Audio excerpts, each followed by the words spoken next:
ਫੜੇ ਨੇ। ਇਹ ਵੀ ਹੈ ਦਾਣਾ ਤਾਂ ਕੋਈ 400-500 ਦਾਣਾ ਸੀ 1.5 ਕਨਾਲ ਦੇ ਵਿੱਚ 5-10 हज़ार है। बिस्मिल्लाहिर्रहमानिर्रहीम। अस्सलाम वालेकुम दोस्तों, मैं हूं वसीम इरशाद वड़ाइच। आज आपको एक और फार्म पर लेकर चलता हूं। छोटा सा फार्म है वो, और उसमें मछली काफ़ी तादाद में है। उससे पूछते हैं जाके कि क्या अहवाल हैं उसके फार्म के और कैसे संभाल करता है। हर चीज़ पूछते हैं उससे और मछली पकड़ कर भी देखते हैं। दोस्तों, कोशिश करता हूँ कि आपको सही ओरिजिनल वीडियो दिखाता रहूँ। ये जिस बंदे की वीडियो बना रहा हूँ ना, ये वीडियो भी इसकी पहली दफा बना रहा हूँ और कुदरती ये मछली पकड़ते हुए ही पकड़ा गया ठीक है ना। तो बाकी जो जिन फार्मों की मैंने वीडियो बनाई हुई है ना, उनकी आप मछली पकड़ कर भी वीडियो लगाऊंगा इंशाल्लाह। मैं अपने दूसरे चैनल का लिंक डिस्क्रिप्शन में दे रहा हूँ, प्लीज उसको भी सब्सक्राइब कीजिए। उस पर माल मवेशी की वीडियो लगाया करेंगे। चैनल को सब्सक्राइब भी कर दीजिएगा, वीडियो को लाइक भी कर दीजिएगा। अस्सलाम वालेकुम। वालेकुम सलाम। अपना एक बार नाम पता दसो। हाँ जरा। अब्दुल वाहिद, चक नंबर 471 TDA। सही हो गया। जिला लिया। कितनी जगह ते फार्म? ये फार्म सर अपना है 1.5 कनाल दे विच। अच्छा। हाँ जी। ਇਹਦੇ ਵਿੱਚ ਕਿੰਨੀ ਕੁ ਮੱਛੀ ਹੈ? मच्छी तो को 500-600 दाना पाया है। अच्छा। हाँ जी। केड़ा केड़ा? ग्रास है, रहू है, थैला है, बस ये तो चिड़ा पाई है विच। चिड़ा पाई किन्नी सी? चिड़ा पाई तो कोई 400-500 दाना सी। ते निकली किन्नी है? यानी तादाद तो बाहर है। ओवर है तादाद तो सर, बहुत ओवर है, इजाफा हो रहा है। हाँ जी हाँ जी। अजे तक कड्ढन दे बना रहे हैं असीं, जरा अच्छा कड्ढदे पे, चलो खा लांगे। इधर ध्यान करो हाँ जरा। हाँ जी, क्योंकि बंदे वेखण भी ना इंशाल्लाह जी। अच्छा, ये पूरी ईमानदारी ना? हाँ जी, ठीक है या नहीं? बिल्कुल। वड्डी तो वड्डी कीड़ा मच्छी कितनी फड़ी? वड्डी तो वड्डी जेडी 400 ग्राम तक है पक्का जेडी तुहां पकड़ी है? हाँ जी, 400 कुंडी नाल? कुंडी नाल। यानी जाल नहीं मारिया? नहीं नहीं सर, जाल नहीं मारे। यानी असल सूरत हाल ते पता लगदा जे जाल मार गए क्योंकि फिर हाँ जी, कुंडी नाल ते कोई निक्की कोई वड्डी कोई वड्डी। हाँ जी, बाकी असीं 400 ग्राम दी फड़ी है। अच्छा। उथों साधुरो करी छापर पूरा लिया, सारा छापर लिया असी फिर दाने। माशाअल्लाह जी, माशाअल्लाह। ये भी है। हाँ, ते इस तो तकरीबन ਵੱਡੇ ਦਾਣੇ ਵੀ ਹੋਰ ਵੀ ਹੈ ਨੇ, ਇਸ ਤੋਂ ਵੱਡੇ। माशाअल्लाह।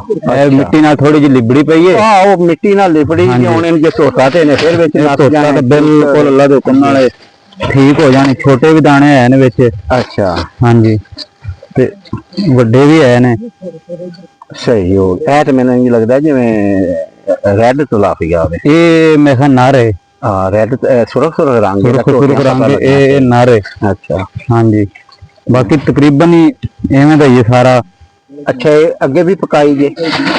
अगे भी पकाई तो है, पर वो तो छोटे ही। अच्छा। हुण जरा इन्दा पता लगेगा भी इन्दा की सूरत हाल है। हाँ, कंडे दी की सूरत? हाँ जी, सारी। अच्छा। ये तो किस्म का तुहां कारखाना ला दे या विच वधी जाए तो कढदे जाओ? हाँ जी हाँ जी, चलो भी रौनक बनाइए। हाँ हाँ, सही है। हाँ जी। ते जेडी ग्रास है विच ओदा वजन की हो गया? उनका सर कोई 1200 ग्राम 1500 ग्राम तक उनका वजन हो चुका साडे कोल। ते बस वो एवें कदे जाल मार के अपने इस्तेमाल वास्ते, खाण वास्ते बस। ते रहू वगैरह? रहू भी तकरीबन ये भी 1200-1300 ग्राम तक है। थैला जरा छोटी रहेगी साडे कोलों। अच्छा। हाँ जी। ते हुण ये दसो भी इन पट्ठे किन्ने पांदे हो? पट्ठे सर 1 पंड सुबह ते 1 पंड शाम नूं। बस जेड़ा घाह हत्थी चढ़ जाए, लूसण चढ़ जाए, बाजरा चढ़ जाए, जेड़ी शे चढ़ जाए, बस वो ही पाई दे। कीड़ा जेड़ी जे की खांदी जी? ये भी सर असीं ते यही पांदे पे पट्ठे। असीं तो सारे कोई शय नहीं पाई। यानी पट्ठियां तो इलावा कोई कोई शय नहीं। अजा फड़न वारी इनू आटा जरूर ला रहे हैं। मतलब ਇਹ ਜਿਹੜੀ ਤੁਸੀਂ ਪੰਡ ਪੱਠਿਆਂ ਦੀ ਪਾਉਂਦੇ ਹੋ ਉਹਦੇ ਨਾਲ ਹੀ ਇਹ ਪਲਦੀ ਹੈ। ਹਾਂਜੀ ਹਾਂਜੀ ਉਹਦੇ ਨਾਲ ਲੋਕ ਕੋਈ ਸਮਝਣਾ ਚਾਹੁੰਦੇ ਨੇ ਨਾ ਚੀਜ਼। ਬਿਲਕੁਲ ਜੀ ਬਿਲਕੁਲ। ਅੱਛਾ, ਅਸੀਂ ਪੱਠੇ ਹੀ ਪਾ ਰਹੇ ਹਾਂ, ਬਾਕੀ ਅੱਲਾ ਜਾਣੇ ਵਿੱਚੋਂ ਕੀ ਖਾਂਦੀ ਕੀ ਨਹੀਂ ਖਾਂਦੀ। ਕੋਈ ਤੁਸੀਂ ਹੋਰ ਐਕਸਟਰਾ ਕੋਈ ਹਾਂ। ਕਿਹਾ ਨਹੀਂ, ਆਟਾ ਸਿਰਫ ਤੁਸੀਂ ਪਾਉਂਦੇ ਹੋ ਤੇ ਅੱਲਾ ਫਿਰ ਫੜਨ ਵਾਸਤੇ। ਫੜਨ ਵਾਸਤੇ, ਹਾਂਜੀ ਸ਼ਿਕਾਰ ਵਾਸਤੇ। ਹਾਂਜੀ। ਠੀਕ ਹੈ, ਸਹੀ ਹੈ। ਤੇ ਇਹਦੇ ਪਾਣੀ ਦੀ ਗਹਿਰਾਈ ਕਿੰਨੀ ਜੇ? ਪਾਣੀ ਦੀ ਗਹਿਰਾਈ ਹੈਗੀ ਸਰ ਸਾਡੇ ਇੱਥੇ 7 ਫੁੱਟ ਪੱਕੀ ਹੈ ਗਰੰਟਡ ਜਿਹੜੀ। ਅੱਛਾ, ਹਾਂਜੀ 7 ਫੁੱਟ। ਰੋਜ਼ ਤਾਂ ਨਹੀਂ ਉਹਨਾਂ ਚੇਂਜ ਕਰਦੇ ਪਾਣੀ? ਨਹੀਂ ਨਹੀਂ ਸਰ ਅਸੀਂ ਰੋਜ਼ ਨਹੀਂ, ਅਸੀਂ ਹਫਤੇ ਬਾਅਦ 15 ਦਿਨਾਂ ਬਾਅਦ 12 ਦਿਨਾਂ ਬਾਅਦ ਜਦੋਂ ਕੋਈ ਟਾਈਮ ਲੱਗ ਜਾਏ ਉਦੋਂ ਚੇਂਜ ਕਰਨਾ ਹੈ। ਵੀ ਥੋੜਾ ਪਤਾ ਪਾਣਾ ਤੇ ਕਰ ਲੈ। ਹਾਂਜੀ ਹਾਂਜੀ ਹਾਂਜੀ ਠੀਕ ਹੋ ਗਿਆ। ਹਾਂਜੀ। ਪਾਣੀ ਦਾ ਰੰਗ ਵੀ ਠੀਕ ਹੈ ਤੁਹਾਡੇ ਦਾ। ਹਾਂ, ਪਾਣੀ ਸਰ ਮੱਛੀ ਚੀੜਾ ਫਿਰ ਗੰਦ ਮਾਰੀ ਰੱਖਦੀ ਹੈ, ਇਹਦੇ ਨਾਲ ਰੰਗ ਆਪੇ ਚੇਂਜ ਹੋ ਜਾਂਦੇ ਨੇ। ਤੇ ਕੁੰਡੀ ਲਾਉਂਦੇ ਜਾਂਦੇ ਹੋ ਫਿਰ ਕੱਢੀ ਜਾਂਦੇ ਹੋ? ਕੁੰਡੀ ਲਾਉਂਦੇ ਜਾਈਦਾ ਕੱਢਦੇ ਜਾਈਦਾ ਬਸ। ਸਹੀ ਹੈ, ਠੀਕ ਹੋ ਗਿਆ। ਹਾਂਜੀ ਬਾਕੀ ਇਹ ਤੁਹਾਡੇ ਸਾਹਮਣੇ ਤੁਹਾਨੂੰ ਵਿਖਾਈ ਹੈ ਸਾਰੀ ਮੱਛੀ ਹਾਂਜੀ ਹਾਂਜੀ। ਜਿਹੜੀ ਫੜੀ ਹੈ। ਬਸ ਐਵੇਂ ਦੀ ਤਕਰੀਬਨ ਫੜਦੇ ਪਏ, ਦੂਸਰੀ ਅਸੀਂ ਫੜਦੇ ਵੀ ਕੋਈ ਨਹੀਂ ਪਏ। ਸਹੀ ਹੈ। ਉਹ ਮੌਸਮ ਸਹੀ ਹੈ। ਇਹ ਫਿਰ ਐਵੇਂ ਸ਼ੁਗਲ ਮੇਲਣ ਲੱਗੇ ਆ, ਮੌਸਮ ਠੰਡਾ ਸੀ ਇਹਦੀ ਵਜ੍ਹਾ ਤੋਂ। ਸਹੀ ਹੈ, ਲਓ ਲੱਗ ਗਈ। ਇਹ ਸਾਰਾ ਤੁਹਾਡੇ ਸਾਹਮਣੇ ਆ ਦਾਣਾ ਹੋਣ ਲੱਗ ਗਏ। ਹਾਂ, ਕੋਈ ਨਹੀਂ, ਕੋਈ ਵੱਡੀ ਬੜੀ ਸਾਰੀ ਇਹ ਹਰ ਸੀਜ਼ਨ ਦੀ ਜੀ ਸੀ, ਇਹ ਬੱਚੇ ਦਿੰਦੀ ਜੀ ਰਹਿੰਦੀ। ਹਾਂਜੀ ਹਾਂਜੀ ਹਾਂਜੀ। चलो ठीक हो गया जी भाई साहब, अल्लाह खैर करे। ठीक हो गया सर, बड़ी मेहरबानी सर, बड़ी मेहरबानी। ओके हो गया जी। दोस्तों आपने देखा ये जंगली कीड़ा इतनी ग्रोथ कर गया है कि इतना, कुछ दोस्त कहते हैं कि आधा किलो तक जाता नहीं। इसका काम है, आपको जो पिछली वीडियो मैंने लगाई थी ना एक दफा, उसका परहेज का पकड़ कर दिखाऊंगा। उसमें तकरीबन 800 ग्राम के दाने हैं।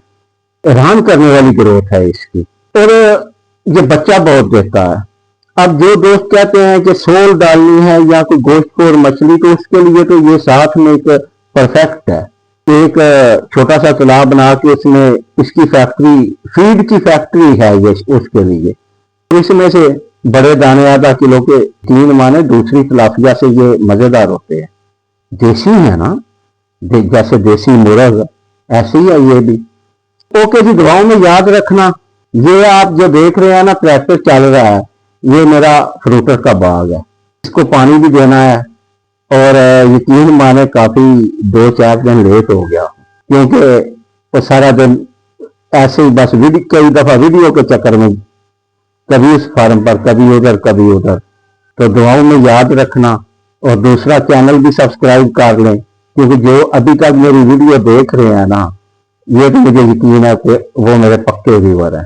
दूसरा चैनल सब्सक्राइब करें, उस पर माल मवेशी और दूसरे बकरों वगैरह की हर किस्म की वीडियो लगाएंगे इंशाल्लाह। ये एक और बात बतानी थी कि कल हम नंबरदार के डेरे से ना 2 मछलियां पकड़ कर भी लाए थे, और गरास थी। एक का वजन था तकरीबन 2.25 किलो और एक का 2 किलो था। 2 ही कुंडियां लगाई थी, पहली बार ही आ गई थी। वो इंशाल्लाह कल नहीं परसों इंशाल्लाह जुमे के दिन वीडियो लगाऊंगा इंशाल्लाह।